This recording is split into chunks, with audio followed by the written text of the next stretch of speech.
श्री राम, जय श्री बालाजी हनुमान।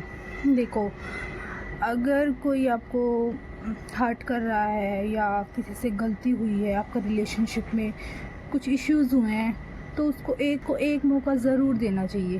क्योंकि रामायण में जब युद्ध हो रहा था ना, लास्ट में जब लंका तक पहुंच गए थे श्री राम जी अपनी वानर सेना और हनुमान जी के साथ, तो उन्होंने अंगद को भेजा था कि रावण को बोल दो कि अगर युद्ध वो ना करे और सीता जी को सम्मान सहित मेरे पास वापस भेज दे।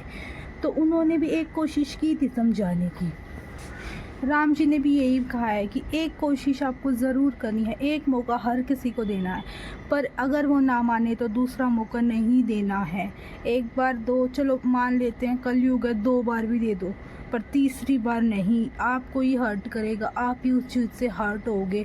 अगला जो व्यक्ति है उसका कुछ भी नहीं जाएगा, क्योंकि उसकी वो आदत बन चुकी है, और आदत बहुत मुश्किल से छूटती है। जब अगला बंदा प्रयास करता है, मेहनत करता है उस चीज़ को छोड़ने के लिए। अगर वही इस चीज़ को नहीं छोड़ना चाहता तो आप उसमें कुछ भी नहीं कर सकते। हम किसी के स्वभाव को बदलने की एक कोशिश कर सकते हैं, पर उस पर थोप नहीं सकते कि तुम्हें बदलना ही होगा। उसकी जब इच्छा होगी, उसको जब अपने मन को स्ट्रॉन्ग करेगा, वो तब ही उस आदत को या अपने जीवन में वो किसी चीज़ को छोड़ पाएगा। अब देखो, इतने सारे लोग दुखी हैं इस चीज़ से।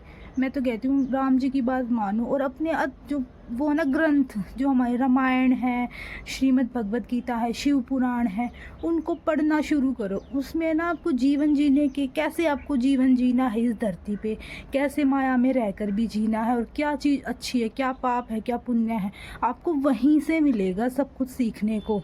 ये व्यक्ति यहाँ कुछ नहीं सिखाएंगे। एटलीस्ट 1 घंटा निकालो और अपने जो ग्रंथ हैं उनको उठाओ और पढ़ना शुरू करो।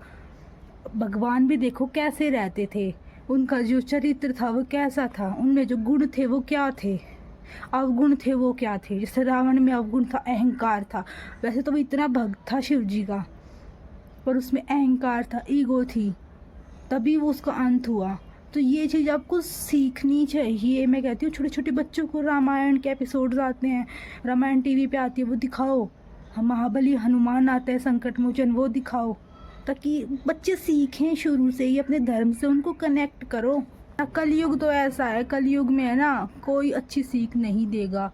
कोई अच्छी रास्ते पे चलेगा ना, उसको भी गलत रास्ते पे चलाने की ही कोशिश कलयुग करता है।